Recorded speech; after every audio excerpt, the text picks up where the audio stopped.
without further ado, let's bring up the person that really needs no introduction. Every time we see her, her gifts get more laser sharp. Ladies and gentlemen, Dr. Sue Morter! You know, you hear the drumming music, you just have to get on your feet. You just have to get on your feet. So here's the point. It's not just about moving around. It's about moving around with an intention to have a stronger connection to the central channel of your own being. So step onto your right foot and just roll around on there until you can kind of feel your bones inside that ankle joint. Open the bottom of your foot. Open the bottom of your foot. Now come up and down on your knee. Now contract all the muscles around your hip joint. Right.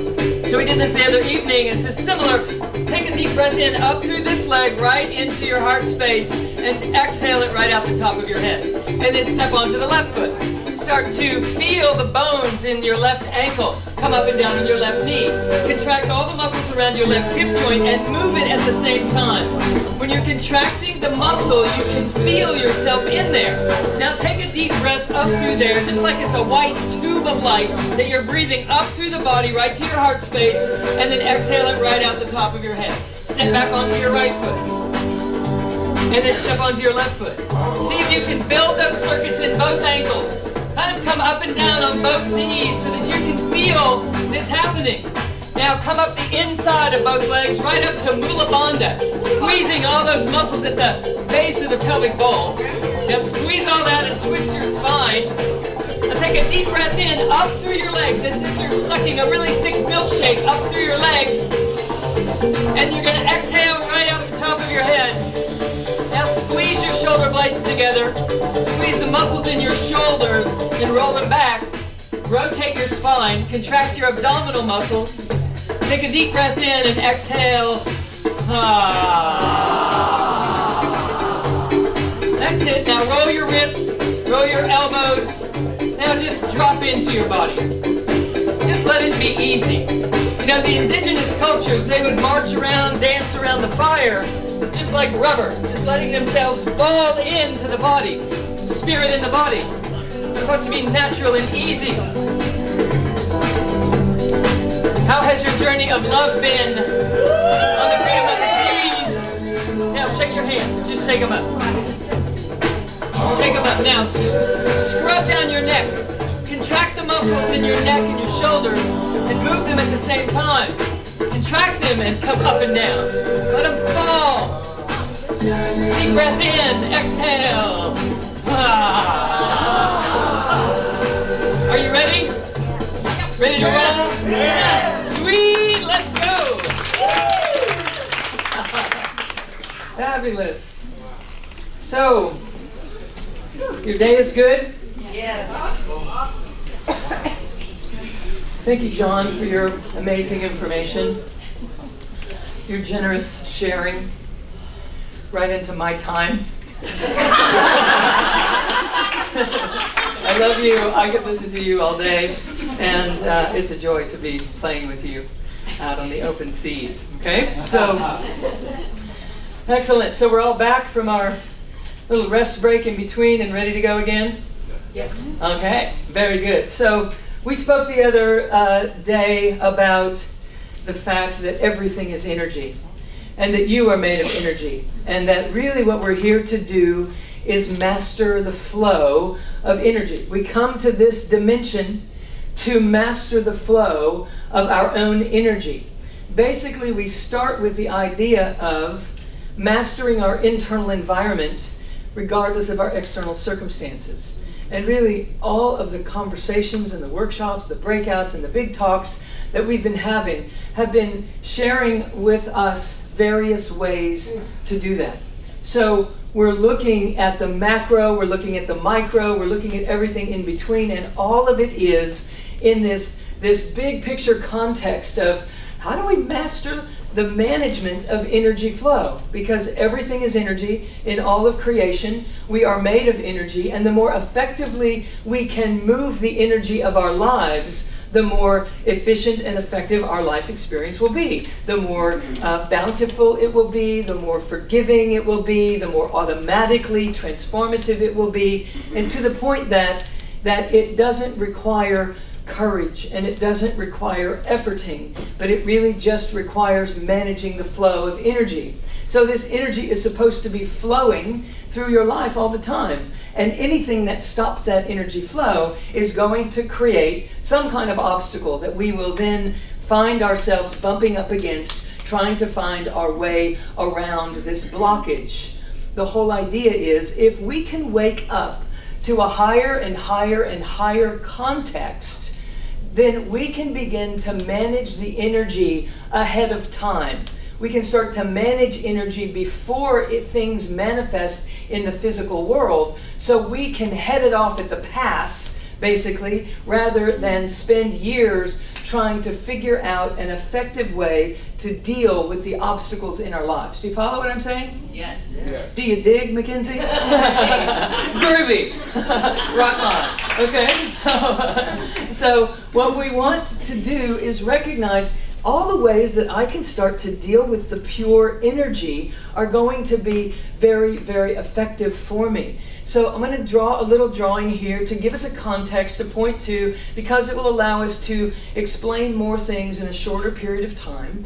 There is so much information, as you've been witnessing in our days together. There is so much information for us to share together and to exchange and to reveal to one another so that we become much more effective. So I'm trying to find ways that I can do that for you in the shortest amount of time. So I'm going to draw you a little picture that I've been drawing for about 11 years. The first time I drew this was right after my mother passed. She made her transition, and I sat down in my backyard for about 3 weeks, and I was trying to really pull myself together in a big splat. It was a splat upon the splat of life, and in the midst of that, there was scheduled on the calendar for my father and my two brothers and myself to teach a healing retreat.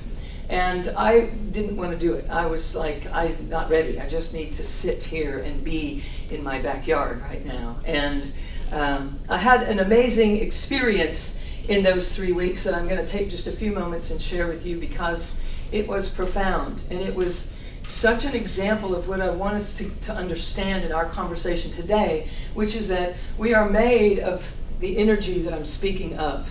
It isn't just learning how to move energy through our bodies and move energy through our lives, but for us to recognize that we are the energy that we're learning to move. We are the energy, we are the thoughts, we are the emotions, we are the energy that makes those things up, and we are at choice to determine what kind of packages we're going to package that energy in, the way that we're going to dial it in, to what frequencies we're going to dial into. So I was sitting down in my backyard after my mother passed, and I was trying to get myself together, because she was my best friend, and she was gone, and there wasn't anything I could do about it. And it was one of the first really deep, rich, to the bone experiences along those lines that I had in terms of what we call loss. And after a few weeks of sitting there, I recognized, eventually you're going to have to go back out into the world. You're going to have to go back to work. And so the day that it was time to go back to work, I walked out to my backyard just to kind of thank it for the space that it had been holding all this time. And it was the morning, and the sunlight was coming through the trees, and there were rays of light coming down and just hitting the ground in various places. And I went down the steps and across the creek and into where this one particular ray of light that was extra bright was hitting the ground. And right where it was landing on the ground, there was a patch of clover. And right in the center of this patch of clover was a 4-leaf clover. And I thought, it's a sign. Because my mother and I had a thing with 4-leaf clovers. She could find them left and right. She could find them just any time. And I could never find them. I found like 2 my whole life, and one of them had been with her. In fact, when I found my first 4-leaf clover, she was with me. And she went into the house, and she brought out the Bible, and she opened it up, and there was a 4-leaf clover that she had found when she was pregnant with me, that she had saved. So she was giving it to me, so I had these 2 4-leaf clovers, and those were the 2 4-leaf clovers that I had. And now I'm standing here, and there's a 4-leaf clover, and I took it as a real sign of connection, that she was with me in some form that I wasn't used to communicating through at the time. And so I picked that 4-leaf clover and was like, all right, I can go to work. So I went to work and I came back home and I went to bed and I got up the next morning. And actually, when I came home from work, I went back out to that place like, we did it. I made it. I got through a whole day, Mom. That's one, right? And I go right back to that same spot, the same patch of clover. And as if I hadn't picked it, right in the center of this clover patch was another 4-leaf clover.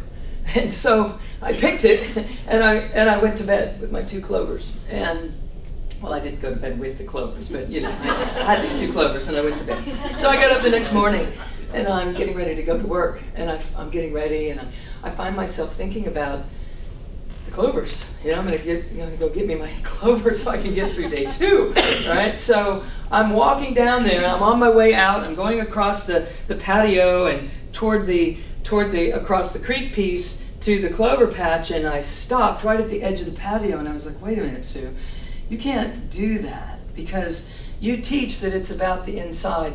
And you don't need a sign from the outside, and you gotta not do this. Now, I was half afraid I wasn't gonna find one, you follow? So I was covering for that experience, but I also was like realizing, you have to modulate this from the inside. So as I felt myself let go of the need for another clover, you know how that energy just falls right down through you. It's like, okay. I turned, and just as I was turning, I glanced down, and right on the edge of the grass was a 4-leaf clover. And so I picked it. and I went to work. I figure, you can't argue with what's right here. I wasn't looking, really. So in the next couple of months, I found 69 4-leaf clovers. I found 69 4-leaf clovers. Every single time I walked into the backyard, I could see clovers just in the midst of all of everything were these lit up 4-leaf clovers, and I would pick them just, between 2 fingers at the same time. And the neighbor kids learned that I was finding these 4-leaf clovers, and they would knock on the door and say, "Are you the clover lady?" And I'd be like, "Yeah, can you teach us how to find 4-leaf clovers?" And I'm like, "Come on down here, let's go." And I was learning so much at this time, and I didn't even realize that I was learning it. But as I was trying to teach these young kids how to find 4-leaf clovers, I would say, you can't look with your eyes. You have to look with your heart. And I would put my hand, I would just point to the grass. If you look with your heart, you're going to find them. And lo and behold, there would be a 4-leaf clover right where I was pointing, and I would pick it like I knew what I was doing and show them how to do this 4-leaf clover thing. So I found 69 4-leaf clovers, and then it stopped. And of course, my mind would kick in, like our minds do, and start saying, you've lost it. What have you done? You're out of touch. You're not connected anymore. What's going on here? What are you doing wrong? And 2 weeks go by, no more 4-leaf clovers. And then 2 weeks later, it was her birthday. And someone asked me, how old would your mother have been? And I said, 70. She was 69. Off to the backyard I went. I found number 70, number 71, number 72. I could hear her laughing and giggling and playing with me as if the connection and the communication was anchoring itself. It was seating itself in my life, in my vibrational field, in my world of possibilities. This was coming to life. And I knew that she was in support of that, even though I couldn't see her. I knew that she was there. So this played a role in an integrative aspect of my life, as I shared with you the other day, that I had this experience of awakening to this ray of light, and every time I took a breath in, this giant pink blanket of light would rise and fall like the beautiful, graceful wings of a stingray, just rising and falling with each breath that I took. And I knew that life was transforming into light, was transforming into love through me. And as I would allow love to flow through me, that light was transmuting or transforming itself into love for the planet, and that the planet was receiving love in proportion to how much of it we allowed to just fall through us, to just surrender. Just as you were going to surrender by not trying to find a 4-leaf clover, and then just out of the corner of your eye witnessing that they're there all along, particularly when you're not trying to find them, all this was starting to come together for me in a fashion that I had no idea at the time. I would be traveling around the world and teaching people how to hook up that circuitry on a regular, consistent, everyday basis so that we could have that access. I had no idea that that's what was happening at that time, but that is what was developing in my life at that time. So I was spending my time trying to learn how to return to that exalted state that I had happened into in the midst of that meditation. Now it was happening. I was being shown how to put those pieces together. I was being shown how to hold a higher context for what it is that we're wanting in life, what we're seeking in life, what we're aspiring to do, what we feel inspired to own, to manage, to master. What you are here to own and to manage and to master is your destiny. You don't want something that isn't yours. What occurs to you as a possibility, as a dream, or as a desire is the rest of you speaking to the part of you that's already manifested here. It's the rest of you trying to slip down into the mix, and that's exactly what was happening in me at that time. The pieces were coming together because I desired to connect with her again. She was my best friend. I didn't want to lose her. Didn't want to lose her in any fashion. And what she was showing me was that I wasn't losing her. If I would just let it be so, if I just would not close that door, then I could remain in open communion with her on an ongoing and regular basis. And so I spent that next year diligently working with what was happening inside of me that allowed me, as the snow fell and there would be one patch of yard that didn't have snow on it, I would walk out there would be clover in the middle of it, there would be a teeny tiny little 4-leaf clover right in the middle of that in the middle of January. Impossible in Indiana to see something like that happen, and yet it was happening. This was developing, this awareness, this communication system was coming online for me. It's available in every one of us. It's intended to be utilized. We are utilizing our resources in such a primitive way. It's almost criminal that we're selling it so short just because of our training. So I'm very, very interested in redefining what it means to be human. I'm really, really interested in us awakening to the fullness of our capacity in a fashion that we haven't been exposed to for the most of our lives. But science is revealing to us that it's smart, that it's safe to assume that we are in such a powerful position that we could actually manifest from a creatorship kind of space. So that year went by and I was developing all these techniques, etc., and her anniversary of her passing was coming around, and people were asking me, what are you going to do to honor her? Is there anything special that you're planning to do? And I was like, no, they would say, are you going to do the clover thing? And again, not wanting to be disappointed in a fashion, and in another state, wanting to be present and to honor, I was also deeply, deeply wanting a connection, a hug from her.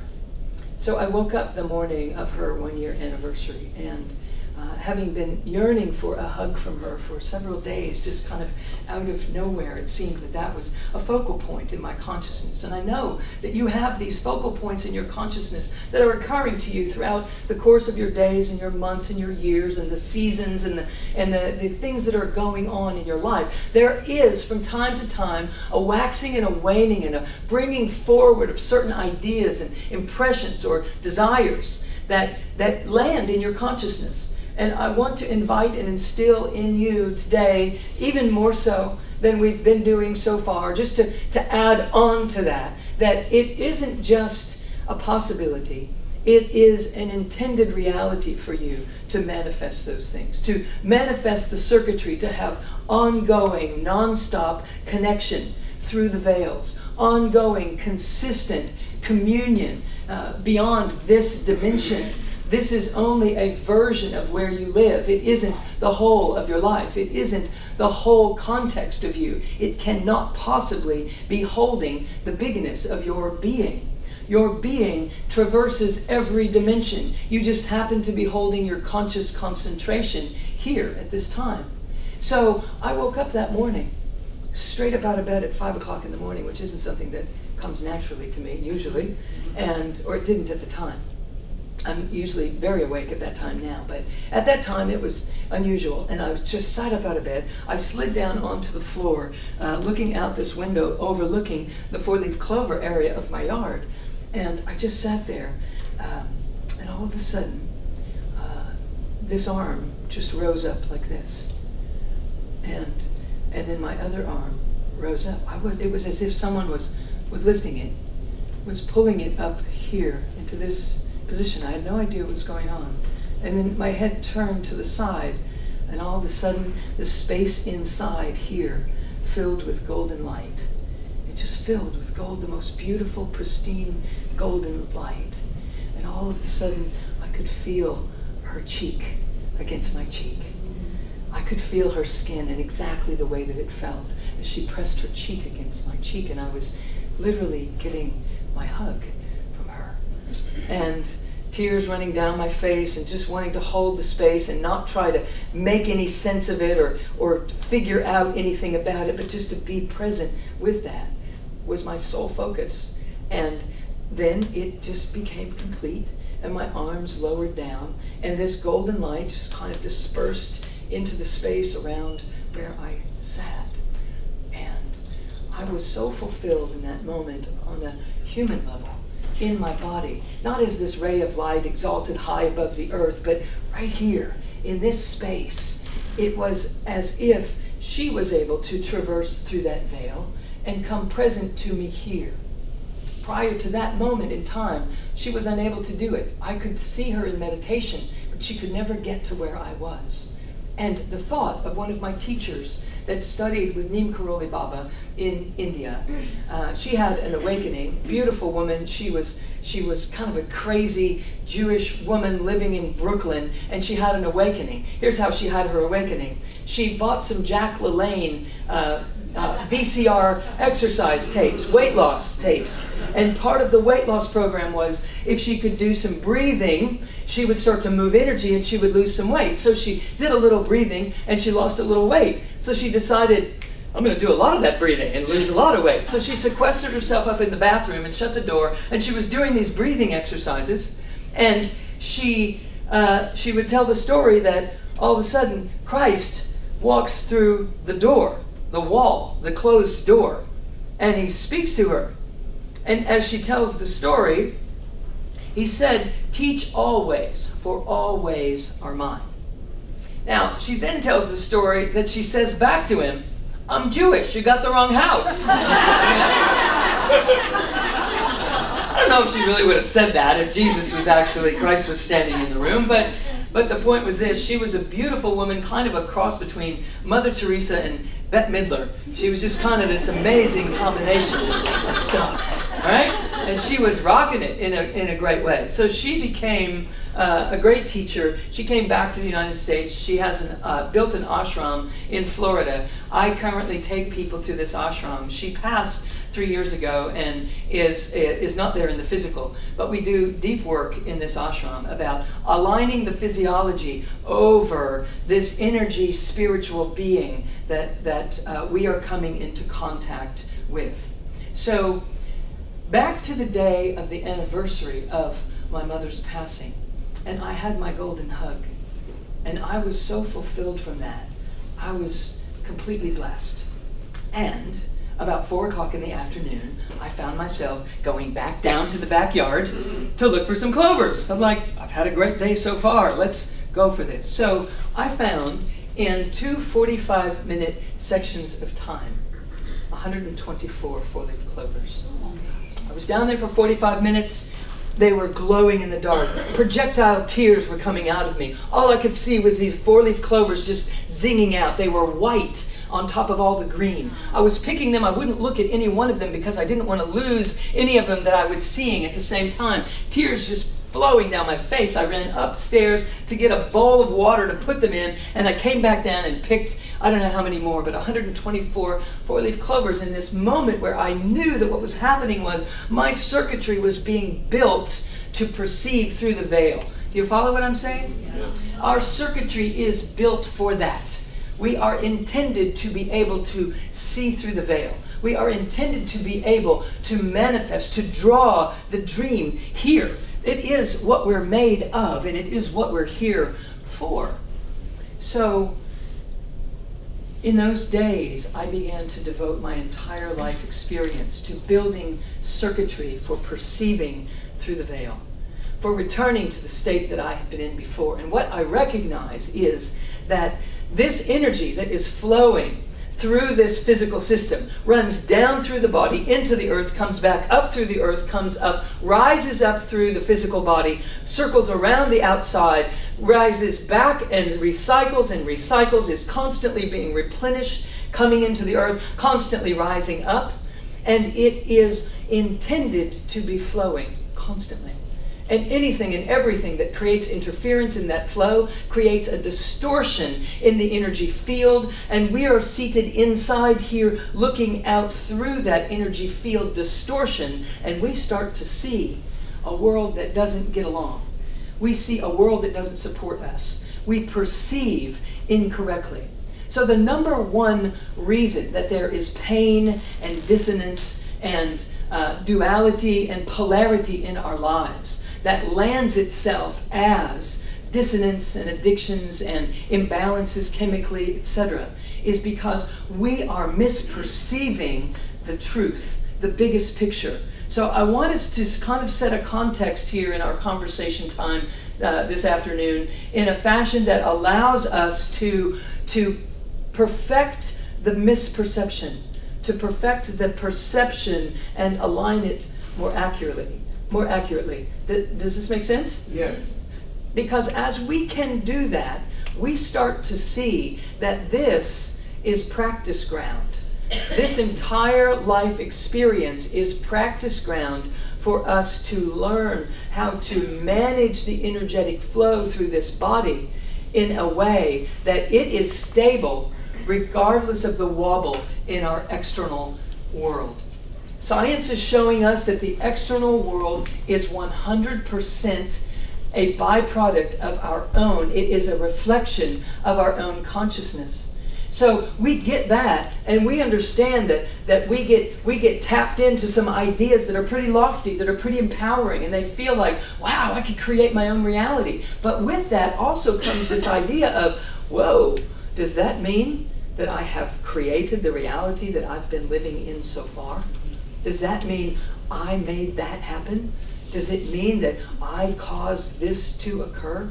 So when we're looking into things like abuse and abandonment and being mistreated and being mishandled in ways that were so devastating to us, how do we put it into a context to allow ourselves to take a hold of the possibility of true empowerment and not feel that we are really duping ourselves along the way, and to feel guilty and shameful, or feel like just hiding in a hole in the ground if we have done this to ourselves.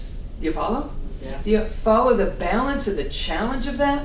And so what I want to share with you is that we don't know until we know. And there is a default system in place that is constantly refining your skills. And as we start to awaken, the skills of survivorship are going to be used in a different fashion as we step toward creatorship. So this conversation is about how do we live as creator. Our conversation right now is about how do I land myself truly as a creator, and how do I reconcile these things that have been so hard in my life up till now. How do I place those? What's the context? Where do they fit? How does it all work together? And it's extraordinarily important because there are many people that think that this new agey kind of conversation and this woo-woo thing could be irresponsible by telling us that we create our entire life experience. For someone who is not ready to be hearing something along those lines, they might interpret it through a distorted energy field that causes them to feel shame and guilt and even more fear to begin with. Tracking? Yes. So I want to just kind of give us a context here to take a look at that. Now, I realize that This is not the coursework, and we can't go into the depths. This is my hair. There we go. We can't go into the depths of understanding of all of this, but I want to give you a tasting of where the context is, what it is we're looking at. This is the physical body, and we have so been identified as this physical body. We think this is me. And the truth is, this is the caboose on a train. The real you is far more expanded than this. This is the most dense version of you. If you start expanding this version of you into this, you start to create more space between the particles. On our conversation the first time that I spoke with you, we talked about that this unified field of energy compresses and compresses and compresses and compresses, and it eventually compresses to create physical form. And what I'm doing right now is taking you on a journey of decompression, just to see some points of relativity that are highly significant, because with this picture in your mind's eye leaving here, you're going to be able to see a context of why things upset you, when they upset you, and how it's benefiting and serving you to work with it in a different way, to learn how to work with your upsets and your challenges in a different fashion. Because you are made of energy, you are truly a pure energy being. And if we can learn to work with the pure, raw energy, rather than working with the thoughts and the emotions and the stories, then we can get to transformation in an instant. And it will be authentic, it will be integrated, and it will be sustainable. And this is highly important if we're really trying to have, if we know that it's time for our lives to be different. It's time to stop suffering. It's time to stop beating the battle. It's time to stop having to try so hard just to have the life experience that you want to have peace and to have love and to have joy and to be fluid and to be spontaneous and to just play. Dig? Are we digging? Okay, so we're going to expand a little bit more space between the particles, and that creates this etheric body. Now I'm going to expand a little bit more, and then I'm going to come back and talk about this etheric body. If we expand a little more, there's another layer of your energy being that is even more subtle, and this is the emotional body. And if we continue to expand even higher frequency, there is something that changes even faster, and that is your mental body. Okay? And if we continue to expand outwardly, there's another bandwidth of energies that would represent not your physical body, your etheric, your emotional, or your mental body, but what else do we have here? Your spiritual body, okay? So this spiritual body has many layers to it that just keep going and keep connecting to the rest of everything that is. It is tremendous to start studying this, and that is my true love to bring to you, because this is the truth of who you are. This is not. You follow? Yes. It's not that you're not this. It's just that you're not only this. And if you can wake up to being this, you can recognize that all of this is at the effect of how awake you are out here. You follow? So this is what's trying to happen. You are the green. You are spirit essence, pure energy. And you've chosen to manifest your conscious concentration in the physical dimension. Okay? So you are trying to get all the way here into your body. That's what's trying to happen. By design, that is what is happening. And so when something occurs that you don't understand, or that you don't like, or that scares you, what happens is you stop before you ever come all the way in. It's kind of like, I'll put my toe in that river and see if it's safe, but until it feels, nope, I'm not going in. You go in and tell me how it is. Okay? And so we're kind of living in that place most of our lives. And so when someone asked, I couldn't see who was asking, I think maybe it was Peggy was asking Mackenzie if you ever got mad when the perpetrator, when your father was doing, all the horribly painful things. Did you ever get mad?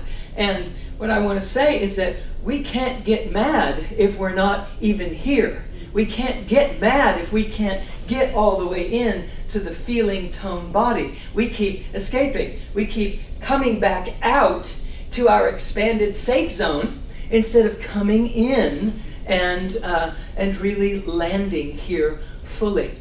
Okay, so what I want to share with this is that when something happens that we don't like, or that we don't understand, or that we don't think should have happened, or that we think was bad and wrong, or that we don't know if we'll ever get over it, when those kinds of things happen, it creates a density in the energy field that is really, really tough for you to get through.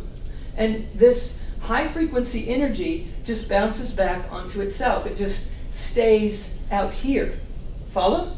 So it never gets all the way in here. It never gets all the way in.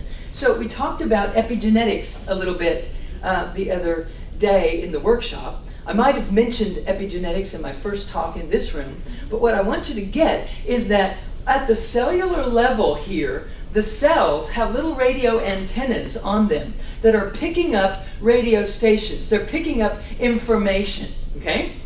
And when part of this energy, you, hits this and deflects back off because this was bad and wrong and never should have happened, and this is never going to be right, etc., and I'm going to have to work long and hard to forgive those people for that thing, when that continues to go on and on and on, year after year, decade after decade, what eventually happens is these cells never get a full message that wholeness is here, because only partialness is ever landing on the surface of those cell walls. So it is at this level, at this etheric body level, that all of the chemistry is starting to get generated in the body to prepare you for defense protective physiology, which we just have heard a lot of great information along those lines. So at this level is the chakra level. And at the chakra level, we have an associated endocrine gland with each chakra. And the chakras represent levels of your own consciousness. Okay? So your root chakra has to do with your knowing, hey, this is my gig, and I can't do this wrong. I'm here. Everything that's happening is in my favor. I'm here to evolve, to awaken to my true nature, and everything that's happening in my life is in support of me realizing that. Follow? If I got that in place, then I move to the second chakra, types of levels of consciousness, and the next thing that happens is I can create safe and trusting relationships because I already know I'm okay. I don't need you to behave a particular way in order for me to be okay. I got this. I'm okay. I'm just here to share in relationship. And then we evolve up into the next level of consciousness, and what begins to happen there is I get that I gotta let you be you, and I have to be me, because that's the only way we can truly show up in the fullness of our own power. That's the only way we can each contribute to what we bit off when we came here in our own bus stop conversation, soulful contract arrangement. For us to each play those out in their fullness, we have to live and let live. We have to trust that this is all serving. But when that root chakra is in place, it's not a matter of having to trust. It just happens. We know this. Follow? So as long as this stuff is in place, we are operating from a survival-oriented disposition to some degree or another.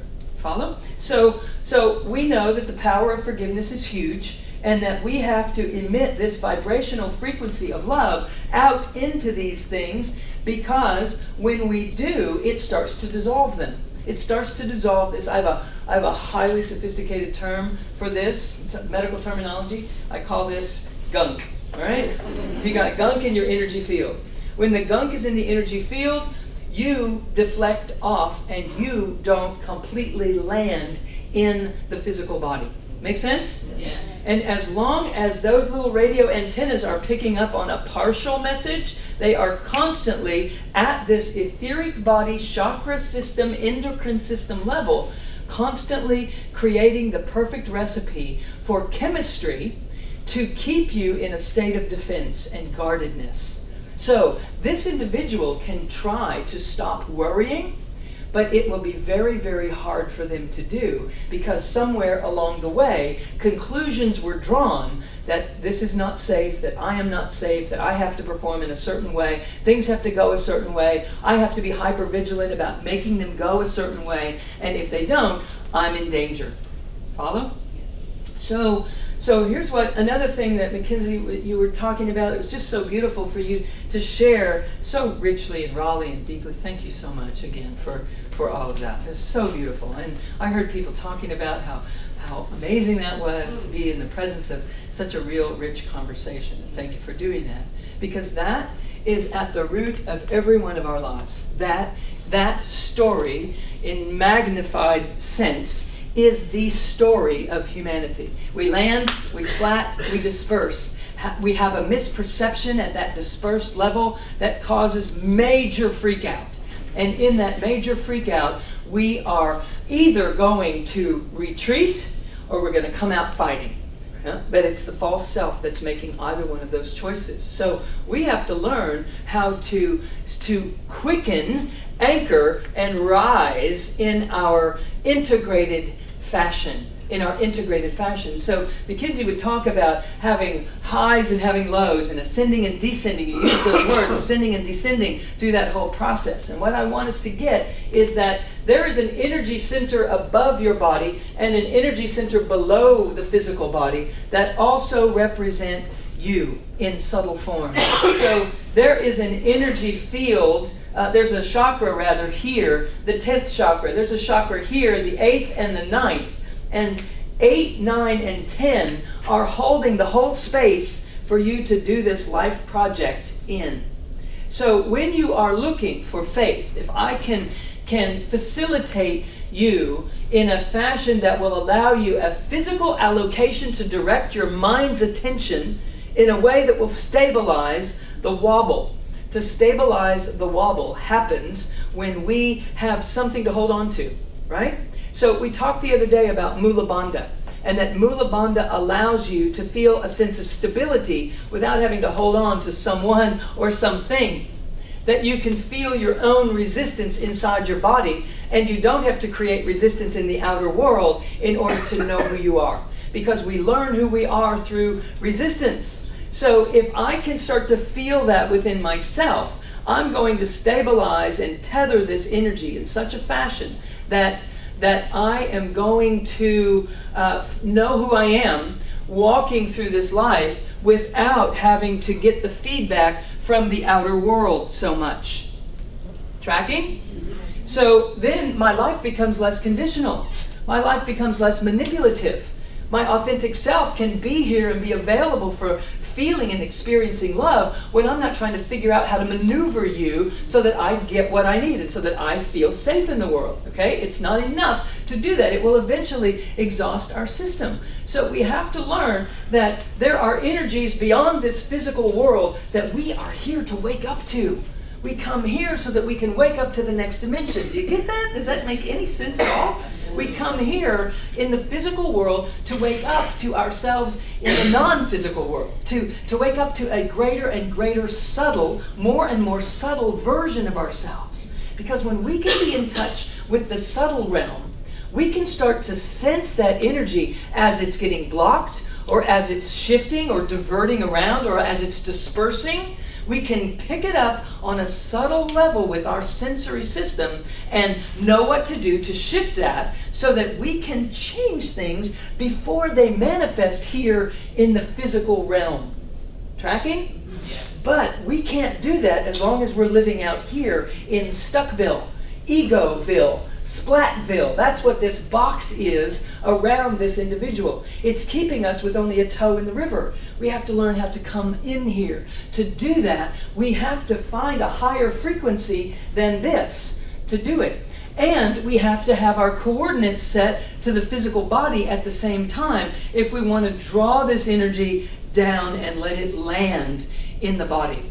Because we will never be free in this world, no matter how many remedies we come up with. If we're going to operate as creator, we have to stop thinking only in terms of finding what's wrong so I can fix it. You follow? Yes.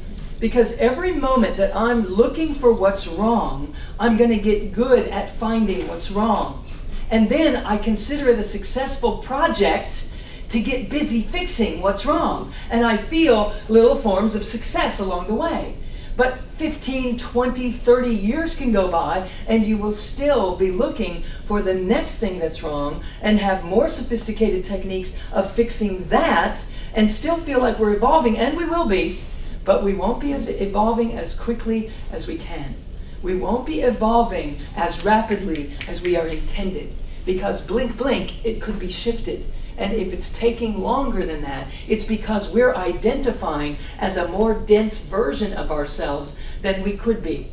So if we can start to identify and come to know a more subtle form of who we are, and we could anchor that in the body and walk around as that, what we begin to do is start to utilize our sensory system in the way it's intended to be used. Right now, we are using our resources in such a default, elementary fashion. It is amazing to me that we're doing as well as we are. It is amazing to me.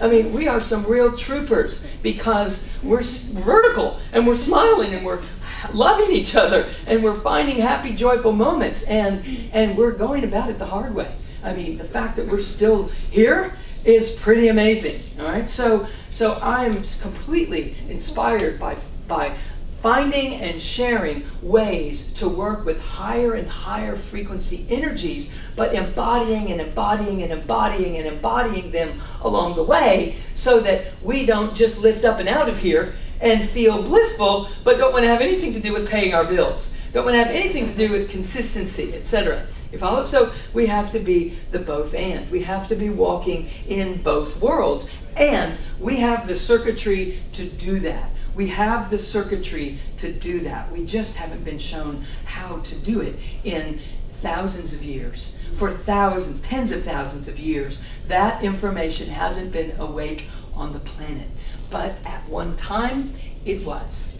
And it is available for us to access it and reveal it and get to know it and practice with it. So when we are caught up in the density of pain that we have been through, the density of the loss that we are perceiving, the density of the illusion that we are born, and the illusion that we die, the illusion that we are anything other than an eternal being, when we can transcend that perspective and stay in the body, we are starting to open ourselves to the fashion that we are designed to be living from. So you have 100 to 1,000 times more sensory fibers in your system than you do motor fibers in the sensory motor nervous system. There are two systems that run your body. One is the nervous system. The other one is the electromagnetic energy system that I'm describing here. This energy system builds the nervous system that runs the body. Follow? So if we could wake up to the one that is primary, it built the nervous system. If we could start to manage that, then we could have an influence on the nervous system. Does that make sense? Yes. So as we are wanting to move to creatorship and not continue to live in survivorship, what we have to do is start recognizing all the times that we perceive ourselves as broken, missing something, wanting, unable, inadequate, insufficient in some way, that every time we start to perceive ourselves that way, we are identifying as the false self. We're identifying as the splatted version of ourselves out here in survivor land. And if we can start to pull things back together again, we will recognize that being sensitive is a beautiful and empowered thing. Whereas perhaps we grew up thinking that being sensitive was a weakness. I had a beautiful conversation with someone on the ship here during this week about the fact that we were kind of working with this pattern that she was highly sensitive, and she grew up thinking that was a deficit, that it was a problem. How many of you have felt that you were just too sensitive in the course of your life?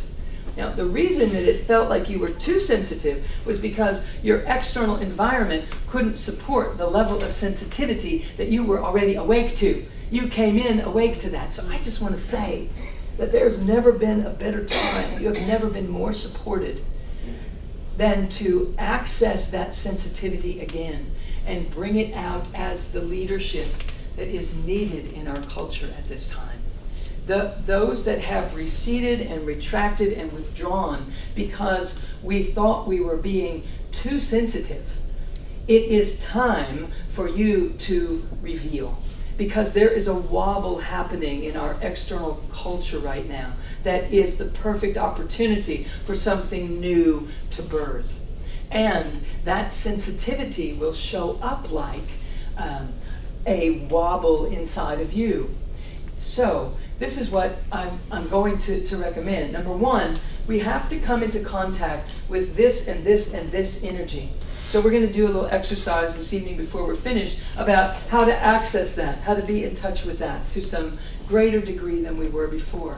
And as we do that, I also want to instill in your awareness that when you feel anxious, you are actually tapping in to the void. And the void is actually what we're after. It's something we've been running from, the unknown. We steer away from that which is not familiar. And what is upon us as creators right now is to embrace the part of me that would be curious about the unknown, the part of me that would welcome the unfamiliar. And we don't have the circuitry in place to do that yet. It's there, but it's not turned on. It's not turned on. So we have to get it to turn on. And let me just take you back to when you were about 3 years old. When you were about 3, you were starting to ground yourself enough to just kind of be here, and you were in this awareness of mom. You were in relationship with mom and maybe dad or some siblings or what have you. You had some familiar zone, and you're starting to develop into your own independence a little bit more, and you're looking further down across the yard, or you're looking further away for the first time than just right here in your immediate environment, and something catches your attention, and you start to go over there to that bright, shiny ball that the kids are playing with across the street, and you step out into that space of you, and you're igniting and you're lighting up, and you walk out to go do this thing that you're drawn to do, and you step into the street to get, of course, get across the street to where the kids are playing, and mom screams in that moment, ah, get down the street. So now you're back off the street, you're shaking inside, and you have an association with, I just did something wrong. Just did something wrong. And that physical association inside your body is shaking right here in the solar plexus area.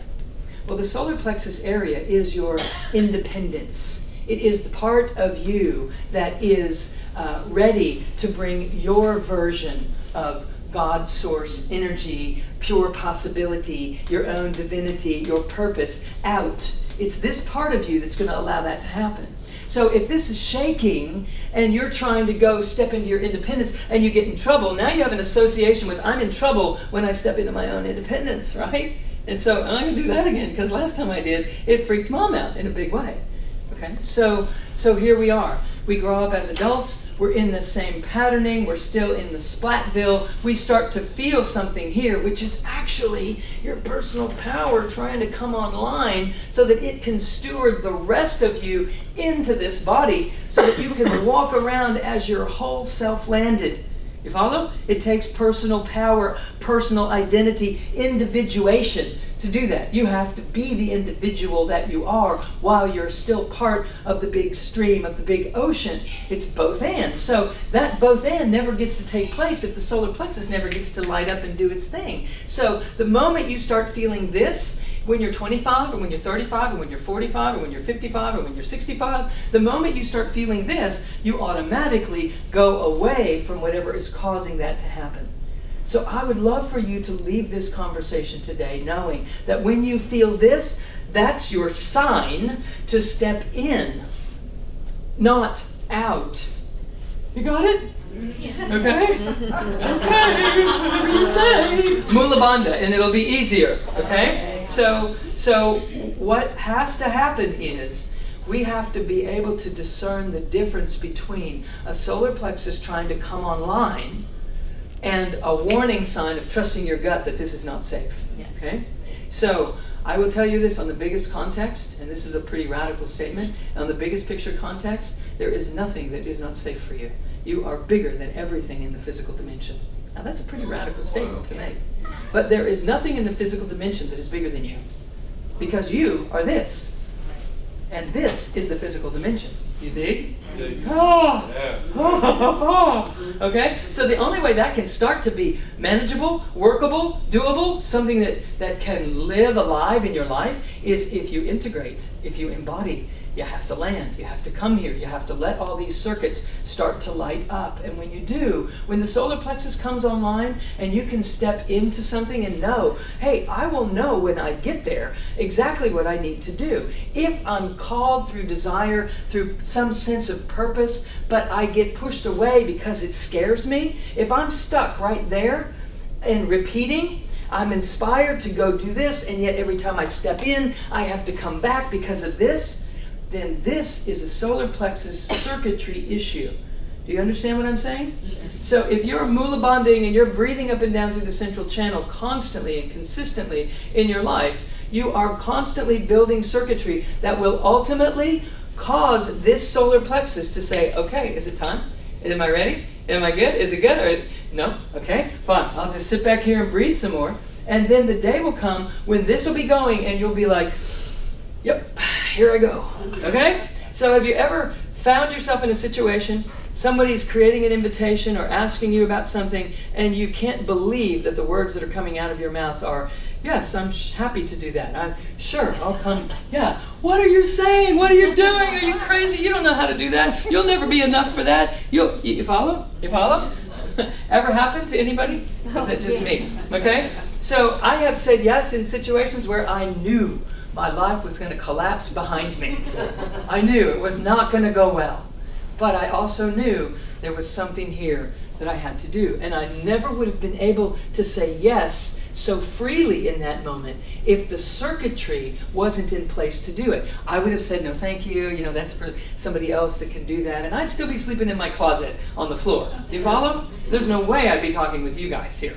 No way it would be happening. You follow? So this solar plexus is, when it starts to hatch, it vibrates the same way that you would call anxiety striking you. Okay? So what I want us to get, that as creators we have to do, is we have to stop naming things in some situations immediately if we want to get any further along than we've gone so far. Because the moment I name it anxiety, my mental body and my emotional body are going to write a story about that. Well, anxiety, we already know that's bad. Get away from whatever's causing you to feel anxious. And then you come over here. Oh, more anxiety. Got to get away from that. Oh, more anxiety. Got to go. Pretty soon, you're standing way back in the corner of a room, but you feel safe. You're pretty bored, but you feel safe. You follow? It will never allow you to evolve and to step out into the freedom that you came here to have. And if you don't get it this time, you'll get it next time. It doesn't matter. There's no pressure. But I just want us to open up the possibility that there's something happening here that I could trust to a greater degree than I've been trusting before. So the reason that we pray this way is that we're looking for a higher frequency energy than we're able to access right here in this horizontal world. We go vertical for higher frequency energy. This is an energy portion of you that is so high of a frequency, it's too high to be in the physical body. Okay? And the one above that is higher yet. So this is your life purpose, and this is your soul purpose, and this is your destiny right down here. It's going to happen. It's going to happen. This is a sum total of everything you've already allowed to manifest in your life and that which is still going to manifest. And so a tethering between 8 and 9 and 10 is essential. So we have to walk, when we walk, with our attention 2 feet below the ground we're standing on, if we really want to be starting to animate the subtle body. And the reason you want to animate the subtle body is that you want to start to wake up to a portion of you that is bigger than the mental body portion of you that contains all of your limiting and your unlimiting beliefs. You follow? If you can wake up out here, you're waking up beyond the world of beliefs altogether. And I want to say that, we said this in the workshop, all beliefs are limiting. Because a belief is something that you're going to defend at some point in time. And the moment you start defending, you're not available to some greater possibility or some additional explanation or some more of life that is representing the rest of who you are. So it's going to limit you in any fashion, but we have to have beliefs to keep us anchored and tethered. Until we learn to anchor and tether at the core of our body, then we can let go of those beliefs and still feel anchored and tethered. Do you follow? Yes. When we land and we splat, we create beliefs out here and we hold on to them. And when we hold on to them with everything we've got, it keeps us from slipping into the body the way that we're intended to be living. We're not here fully, so we can't access our full toolbox of resources in order to feel whole. So we'll never feel whole. We'll never be able to operate from creatorship instead of survivorship if we don't land in the body. So where someone was previously too sensitive, we have to start to celebrate our sensitivity.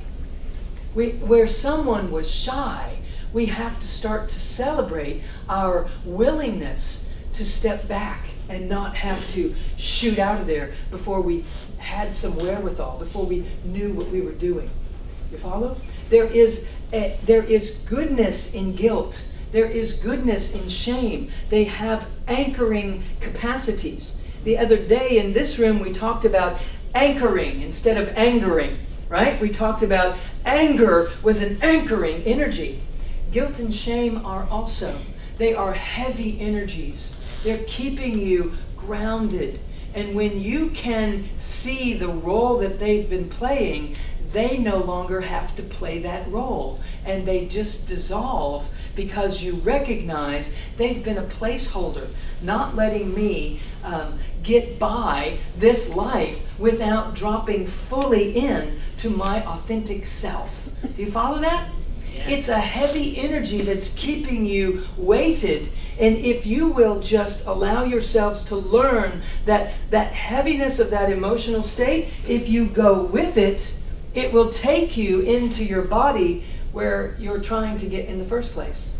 Just follow the course of the energy that is happening. You are not in nature. You are a part of nature. You are that. You are not separate from nature. So every single mental thought and emotion that is moving through you, if it were to be embraced, it would contribute to the anchoring and to the integration of your soulful self here in this dimension, instead of something to resist, something to fix, something that's broken, something to get rid of. You're tracking? Follow? So I want you to listen to this recording. It's just a few minutes, and it is something that will demonstrate for us how nature rolls, what it is that is happening here through you, around you, and as the rest of nature. And it is a recording about celebration and a recording about what the truth of the cosmos and this world and this third dimension collectively are attempting to provide for us. It is a gracious celebration. And as we are in it, we can begin to experience ourselves differently. Do you have that, Lise? When we are in a mode of appreciation, the world is a lighter and most enjoyable place to be. No longer do we do battle with our external environment. This newfound acceptance for life brings about peace in our minds, joy in our hearts, and health in our bodies. This is how life is meant to be lived. Our bodies and minds function more naturally and efficiently when we are in a state of praise. This is so because praise is our natural state. In fact, praise is the natural state of everything in creation. Listen to this tape.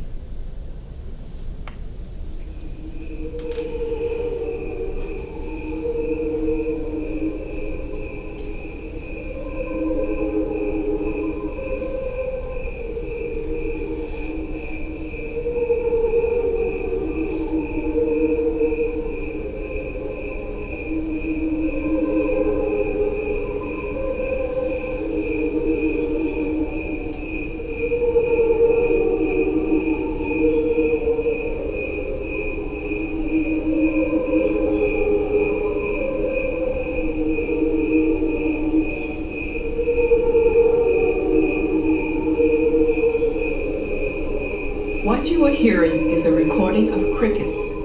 There are 2 tracks. One is played at regular speed, and the other is a slowed down version. Crickets have a faster lifespan than humans do. Their sounds are slowed down to the equivalent of a human lifespan. What you are hearing are the crickets only.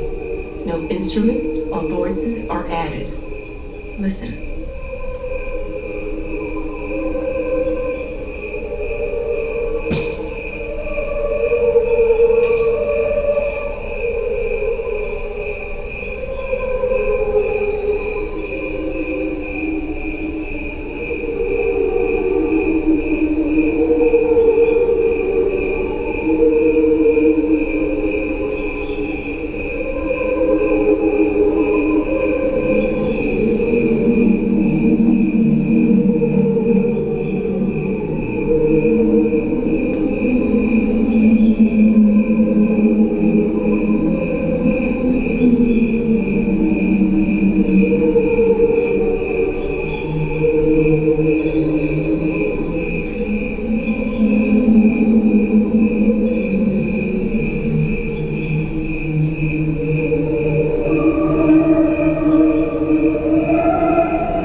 Of the universe to praise.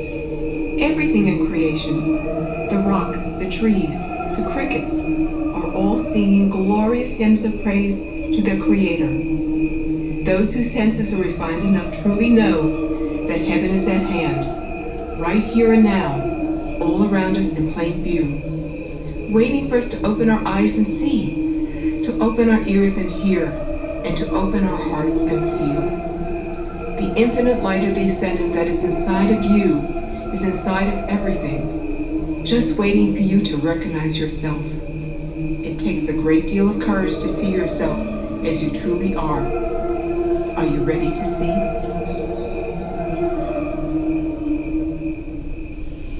Pretty amazing, huh? First time I heard that, tears just down my face. So if we were to think about the Alleluia moves us through the body in the same fashion that this vibrational frequency moves us. And the reason for that is that it activates the full expansion of the nature of us, our true nature. So if we think of this in terms of the Alleluia is compressed into a cricket sound when it comes all the way to the physical. You follow? It is this same decompression that I'm inviting us to identify with, to identify as. That if I can decompress, if I can take the pressure off my thoughts and my emotional states, and I can use this blue bandwidth of energies for the actual use it's intended to be used for, which is a feeling body. But if I'm not in my body, I can't use it as a feeling body. If I'm outside of my body, I have to use it as an emotional body. So the emotional system is a default mechanism for you not being able to feel energy blockages or thwarted flows or distorted flows. And so you can't head it off at the pass. We can't find the gift in any given situation to awakening if we're not in the body to sense and feel. So in my coursework, what I'm teaching you is how to build that circuitry. And if in the meantime, between now and the time that we ever get to do that kind of work together, if you will walk as Mula Bandha and squeezing the back side of the heart and opening the front side of the heart and tucking the chin and lifting your crown and breathing up and down through the core of your body, what will happen is you will automatically start building some circuits for you to feel safer in the body. And when you feel safer in the body, you can start to turn on the resources that you are built of, that you're made of. You can start to utilize these different aspects of your wholeness in a fashion that perhaps you've never tapped into before. And as that begins to happen, you start to sense and feel that everything that occurs creates an energy ripple through you. And if that ripple moves right through you with beauty and effervescence and flow, then you're already turned on in those frequencies. And if something occurs that causes a knot in your stomach or a lump in your throat or a stopping in your chest and tightness, then that means there's some circuits that are yet to be turned on inside of your system. And until they are, you will continue to find things to be upset about that will continue to create a knot in your stomach, a tightness in your chest, or a lump in your throat, because you came here to build all of those circuits. So when something happens, instead of you asking, why are you doing that? Or what do I have to change so that you don't do that? What do I have to change in you, or what do I have to change in me? Instead of going into the story and trying to mentally analyze it, figure it out, if we will learn to just work with the raw, pure energy underneath the story, we can create energetic movement in a fashion much more rapidly. And when the movement shifts into motion much more quickly, what happens is we begin to think and feel differently automatically without having to try to figure that out. Does that make sense? Yes. Tracking? Yes. So the whole idea is that we have to awaken to a higher frequency version of who we are. One of the things that would be beneficial for you to do is to access just 2 feet above your head. If you can just raise your hand here, there is an energy center right at the level that you would snap your fingers. Now if you contract Mula Bandha and breathe up through a channel and feel this right here at the same time, take a deep breath in from above that, right down through that area, right down into the core of your body, and exhale into the earth.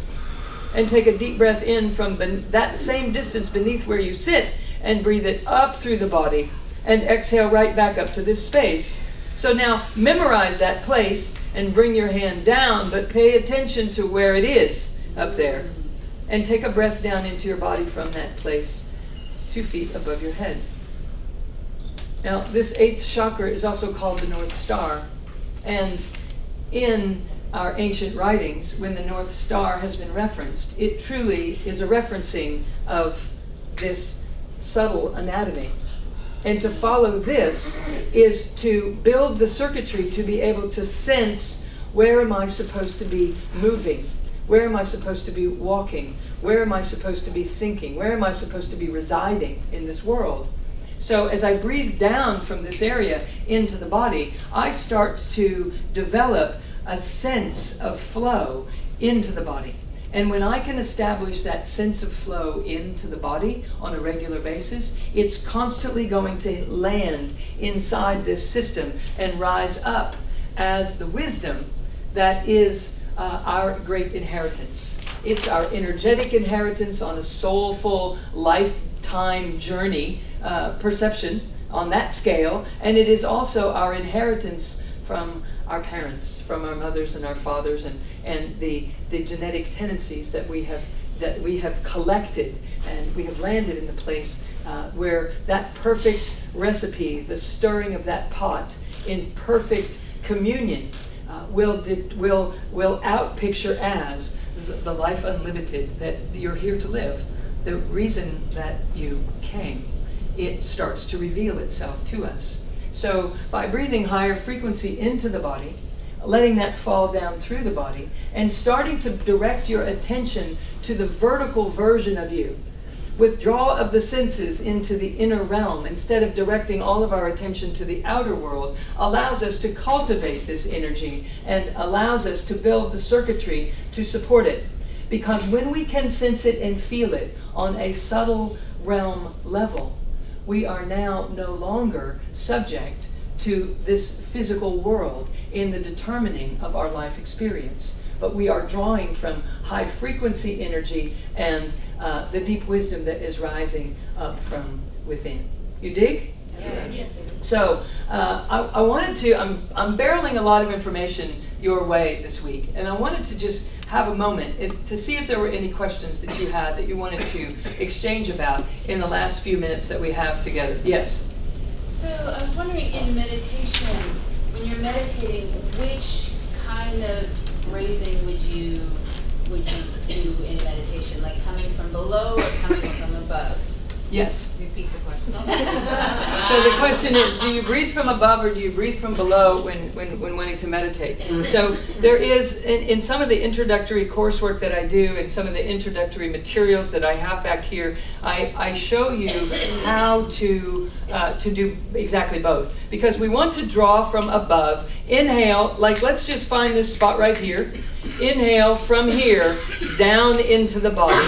Contract Mula Bandha. Breathe down into the body on the inhale, and then lower your hand. And then as you exhale, exhale down further to the space beneath where you sit, which is chakra 10, the embodiment chakra. And then as you take your next breath in, breathe in from beneath where you sit, up into the belly, and then feel it, let it feel good. Feel it as it's passing through your body, and then exhale up and out the top. And then on your next inhale, you would inhale from above your head down through the body. Now, it's very important that we recognize how to come into the core of the body rather than stay in your head and just do this mechanistically. You want to drop into the core so that you can feel this energy moving down through the body every smidgen of the way. So the reason I've had you in yoga this week and in the workshop working with squeezing all these tissues up and down the central channel is so that you can feel it, so that you can get the mind to pay attention to the real you that resides here in the core of this system as a very subtle energy. We have to train the mind to start perceiving very subtle energies. And so we have to get into the body and feel. That's how we're going to start to perceive, because the sensory system is so profoundly equipped to sense and feel. It's 1,000 times more important than the motor system as far as the physical body is concerned. So we need to utilize more of those facets of our being. So breathing both ways as a very introductory fashion of breathing is beneficial to starting to tether and quicken and anchor ourselves in the body. Then I have breath works which I'll teach in the very first level of my coursework. Breath works for each of the chakras to get them alive and open and animated and talking to each other, so that we're not just powerful sometimes and just loving sometimes and speak our truth sometimes but not always, and can listen without feeling of threat to anything that someone needs to say to us, and know how to transpose that into good value for our lives, how to access our visionary capacity in an ongoing fashion. So it's about circuit building through mind, body, breath connection. So is that helpful? Yes, there? very. Awesome. Yeah. Yes. So two things. One is the nose breathing. So I have a narrow septum, and it's always little stuff. So this idea of exhaling and inhaling through the nose, and then you'll say now say an ah, and we'll exhale with the mouth. What is the lowdown on this? Because it's hard to breathe through the nose. Sure. And then second thing I want to say is just, you can answer it all at once, which is this idea of when you breathe it through your crown. Ultimately, that's a concept, right? So, and I know you're trying to bring us in touch with the energetic truth of the energy out of our crown, but at the same time, it feels just mental. Like, okay, I'm imagining it going through. Yeah. This. So you will imagine. Could everybody hear the question? Sorry, Yes. repeat it. Yes. Okay. So let me talk here. That you have to imagine that the soft spot is still soft, and that you're exhaling right out, just like a whale out of blowhole, out of the top of your head. And it feels like the use of your imagination until you start to develop more sensory input and identification at a subtle body level. Because it really is, energy really is coming down through your crown. And it really is coming down through your body. And it really is exhaling out through what you would call your feet. And it really is being inhaled up through your feet and up through the lower chakras, and up and exhaling out the top of your head. And it really is coming around and coming back in. So it's a concept only to the mind that hasn't been trained to perceive subtle energies. And you will begin to perceive the subtle energies. And you'll find it one of these days when you're breathing in this way. And it will be shocking to you. Like, oh my God, there's a current of something I can feel. And the more you bring your attention onto that, the more it magnifies it. And the more magnified it becomes, the more non-subtle it is. It becomes more tangible. And then all of a sudden, we're walking around aware of the subtle anatomy, aware of the subtle physiology, awake here and awake in the body, and able to identify with this high frequency version of ourselves that correlates in and out. So nature finds itself again without us creating the separation here. But the separation between me and the rest of the world, the separation between me and other, is held right here at this gunk level. You follow? So you will develop that. So another thing, I consider it a blessing if you have a challenge breathing through your sinuses, because I know you're going to have to concentrate a lot to get that to happen. And I know that's going to serve your evolution better than if you could easily breathe. For you, that's what's up for you. How do we know? Because that's what you got going on, all right? So we know that the highest good is always only ever happening. There are no exceptions to that. So operating as creator and thinking as creator, you have to embrace every single thing that is happening and know that big beings, and I had this thought for you today too, Mackenzie, that big beings take on really big projects. And they get started right away.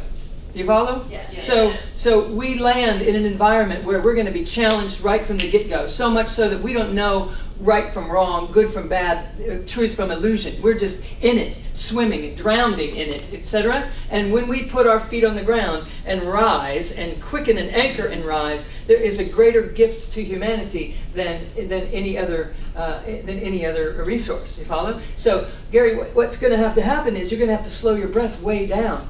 Because, and this is a practice that is done in ashrams, teaching yogis how to, or aspirants toward enlightenment, how to slow the breath down. Because when you slow the breath enough, you slow the mind.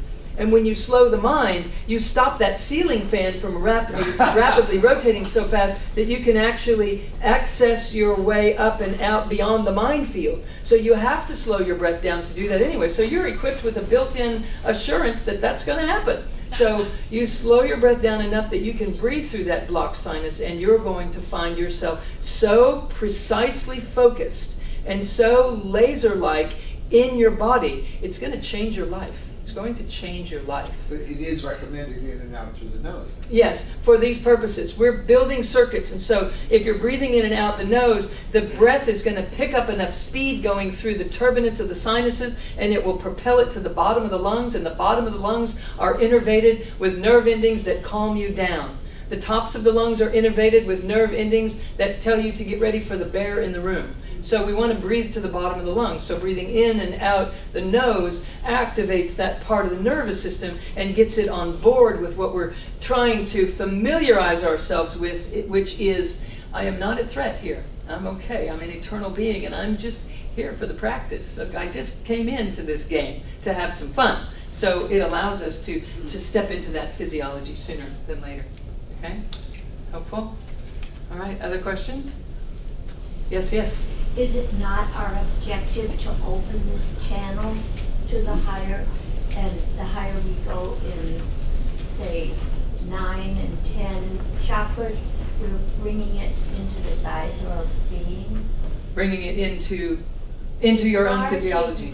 I think they call it the endokarana, into the size of our physical. Yes, we're breathing it down into the body. And does not the root chakra also go down into the earth in that same capacity? Yes, the root chakra is all of this, all the way to what's pooled here is a higher frequency energy that's just holding the intention for us to have our entire human experience. This is holding the space for you to get about doing all that stuff that you're going to do in your life, of getting along with someone, having a grudge with someone, forgiving someone, being abandoned, having the job you want, not having the job you want. All of those marriages and divorces and children, and all that stuff happens between these two. And it's all a vibrational frequency that is allowing you to evolve your own spirit being. So it does happen between these two spaces. Are there colors that are identified with the... All along the way. Absolutely. Many, many. Like a rainbow. Yes, yes. And we get into all those details in the coursework. But I'm also very interested in having it be tangible and usable. For instance, we can go higher, but I put a huge emphasis on this energy center here so that you're constantly staying grounded and constantly staying in your body and becoming super functional here in this dimension because of awakening to more and more subtle realms. You see, this chakra 8 is this energy layer. This chakra 9 is this energy layer. This chakra 10 is this energy layer. You follow? It just keeps going out. I want you to wake up here and have consciousness there while you're in your body so that you can sense and feel that you're supposed to go over here and do this thing. And it's not just a coincidence that it occurred. It's not just every once in a while, but that you're leading your life from this perspective of sensing those energies before they land in the physical. Because if they already land, then we're using our resources to try to rearrange what has already landed. You follow? And it's fine, but it's kind of a waste of your energy. If you could head it off at the past just by breathing a little bit differently in a given moment and anchoring something that is trying to give you a clue about a greater version of your magnificence than you were aware of just a moment ago. Right? So what science is showing us is that everything is expanding, and they're equating that expansion with goodness, with an evolution that is occurring. So the expansion that is happening in your life is good, and there are no exceptions to the expansion that is happening. So let me translate. There's only one thing happening in your life, only one, and it's good. It's goodness unfolding. It is goodness unfolding. No exceptions, zero exceptions. So if we can interpret a variety of different interpretations on the experiences that are occurring in our lives, then we're still looking out through the distortion in a fashion that is holding us back. Because the distortion is existing because of the gunk on the line. That gunk on the line is creating segmentation in these energy centers instead of integration. You follow? So this energy rises up through you, and it has to go around that. And it starts to create a wobble in this energy field instead of it just being pristine. And it's all a matter of perception. So, dig that. Yes. Is there any way to kind of keep up with you if we're unable to go to the seminars where you're presenting them? Do you do a newsletter? Or I do a newsletter. You can sign up on our website, and I also do a master class once a month, which I live stream, which you can watch from home. Oh, nice. It's for like, I don't know, how much is it a month? It's a monthly membership for $15. And also if you're It's how much? It's $15? $15. So there's $15 monthly membership that you can be in touch on a monthly basis and keep updated on this. In the master class, what I do is people ask all kinds of questions, and I draw pictures on this board, and then I answer all the questions in one conversation. I tie them all together because what I want people to understand is that there's really only one question going on here, and it's how do I come to know myself more fully. And so I weave them all together, whether it's a question about body chemistry or a question about fatigue, or if it's a question about experiences that you're having in meditation or dreams and desires that don't manifest, or that things that are manifesting that you don't want. We tie that all together and make sense about why this is happening. It's a good thing. We just have to learn how to think like the creator that we are, and to recognize that moving to the front side of the model, as I call it, is embracing the wholeness of my being. Meaning, I can manage anything that rolls out here because I actually requested it as a soulful contract. Right. Even that? Yeah. Woo, really? Must have been pretty lofty at the bus stop that day when we were, writing out the to-do list in this lifetime. It's like, what was I thinking? Yeah, well, big beings think big. They are that bigness. So just know that I teach the coursework across the country. I have a newsletter that comes out. I don't bombard you with emails. I find that extremely offensive. I'm very respectful in all of that. And I teach this master class that you could be plugged into. We take sacred site journeys around the world so that we can stand in the energies that are emitting from the earth, that are just profoundly affirming the stabilization that we are here to master in the presence of the friction that occurs on the cutting edge of consciousness that we are living in. It's all part of a divine design, and I really am inspired to allow you to not only get that conceptually, but to live from a place that is constantly metabolizing life on purpose, consciously and intentionally, from the place of recognizing all of it is happening so that I can awaken to my own magnificence in a way that no other set of circumstances would have ever allowed me to recognize. And so being in this challenge, in the friction, allows me to find where in me I'm trying to build circuits. So here's just a little gem for you as our last moment together in this evening's conversation. When something occurs that is truly upsetting you, or you don't understand how this could possibly be happening, or after all the work that you've done in the process of evolution, of studying things and reading books and coming to courses, etc., that when you're still getting tripped up on something, there's a reason for that. And that reason is in your favor. It's not something that you're butting up against. It's not something that you're doing wrong. What I would suspect, and what I have found in working with the tens of thousands of people that I have in the last 30 years, is that you are to approach the circumstance from a different perspective, a different level of consciousness than the one that is perceiving the issue to begin with. Stop trying to figure it out on the mental and emotional body level. Work with the pure, raw energy. Instead of asking, why is this happening? Ask, where is this activating me in the body? Where is it happening? If there is a knot in your throat, it means something different for your own development of your own circuits than if there's a tightness in your chest. Don't just observe it, do something with it. And it means something different if there's a knot in your stomach than a headache or than back pain, etc.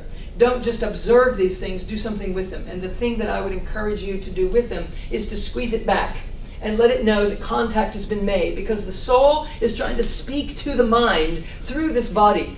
But the mind is so hypervigilantly looking out there at who to be mad at or who to blame for the circumstances, or to just be sure that we're safe. In any sense, it's directed outwardly, and it's never going to serve you the way that it's designed to serve the wholeness and the bigness of your life experience. Turn the mind inward toward the body. Let the body reveal to the mind what the soul is trying to reveal. Do you follow what I'm saying?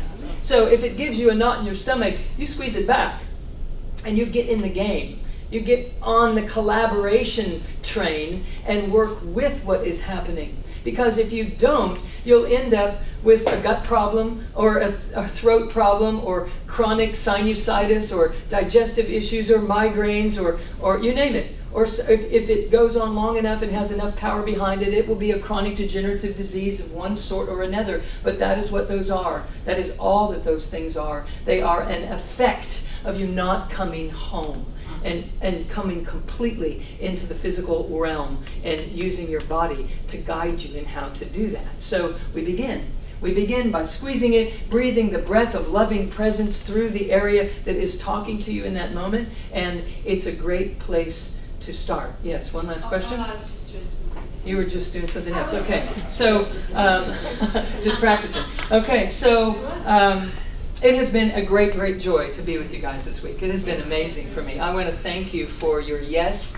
that you are living, and to set sail out into the open seas where you couldn't get away from us and subject yourself to all of these teachings and all of the everything to the degree that you are, and the yes that you are saying. I honor you.